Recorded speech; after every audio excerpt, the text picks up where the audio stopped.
अस्सलामुअलैकुम dear student, आज की इस वीडियो में 10th क्लास सोशल पेपर 1 के सबक नंबर 2 तरक्की के तसव्वुरात में जदवल नंबर 4 को समझाया जाएगा। इस जदवल में चंद रियासतों में दिगर तकाबुली उमूर को पेश किया गया ताकि इस जदवल से तरक्की के तसव्वुरात को समझने में आसानी हो सके। इस जदवल में जुमला 4 कॉलम दिए गए हैं। पहले कॉलम में रियासतों के नाम दिए गए हैं जिसमें पंजाब, हिमाचल प्रदेश, बिहार है।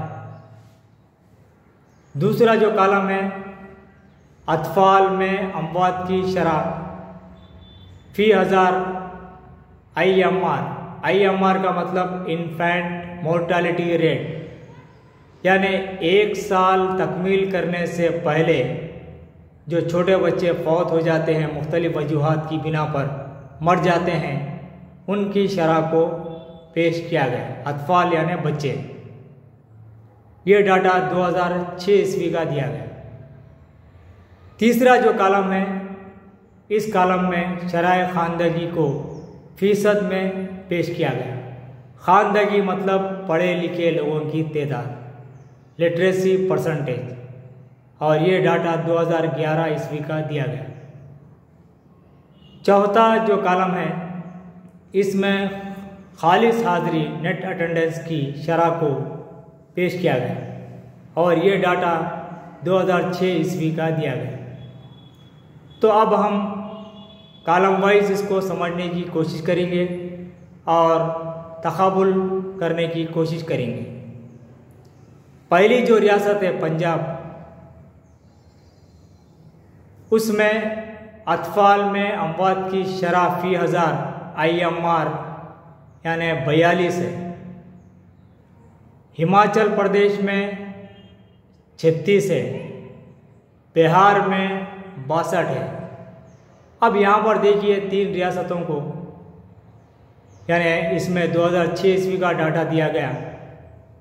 इसके लिहाज से अगर हम देखें तो सबसे ज़्यादा अमवात की शरह बिहार में यानी 62 है। दूसरे नंबर पर पंजाब है और सबसे कम यानी तीसरे नंबर पर हिमाचल प्रदेश, जहाँ पर सिर्फ 36 है, यानी फी 1000 बच्चों में मरने वाले बच्चों की तादाद सिर्फ 36 है। दूसरा जो कॉलम है, वहाँ पर हम देखेंगे कि किस रियासत में खानदगी लिटरेसी परसेंटेज ज़्यादा है, पढ़े लिखे लोगों की तादाद ज़्यादा है फीसद में।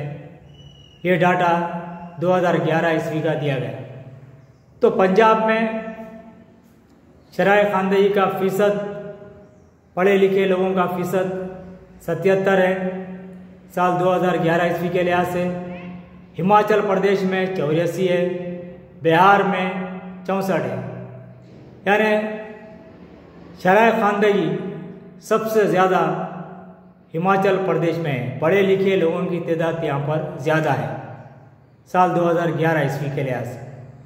दूसरे नंबर पर पंजाब है, यानी यहाँ पर 77 है। बिहार है, यहाँ पर 64 है। यानी अगर हम आपस में तकाबुल करें तो मालूम यह होगा कि पढ़े लिखे लोगों की तादाद, लिटरेसी परसेंटेज सबसे ज़्यादा हिमाचल प्रदेश में था। Second number Punjab, third number Bihar. अब हम देखेंगे कॉलम नंबर 4 क्या है।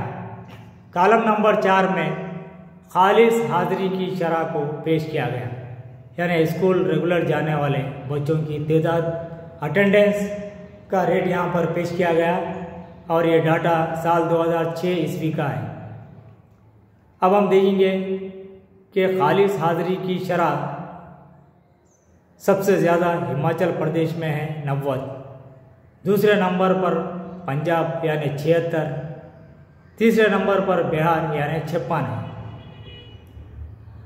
तो इस तरह इम्तिहान में एक जदवल दिया जाता है और जदवल को मद्देनज़र रखते हुए 3 या 4 सवाल दिए जाते हैं।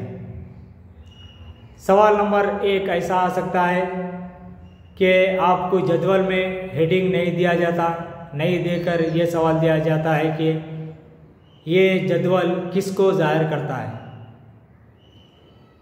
आप आसानी से जदवल समझ के हेडिंग लगा सकते हैं कि ये जदवल चंद रियासतों में दीगर तकाबुली उमूर को पेश करता है। फिर दूसरा सवाल ये आ सकता है कॉलम नंबर 1 को देखते हुए कि किस रियासत में अतफाल में अमवात की शरह फ़ी हज़ार ज़्यादा है या कम है। पहले नंबर पर कौन सी रियासत है या दूसरे नंबर पर कौन सी है, तीसरे नंबर पर कौन सी है।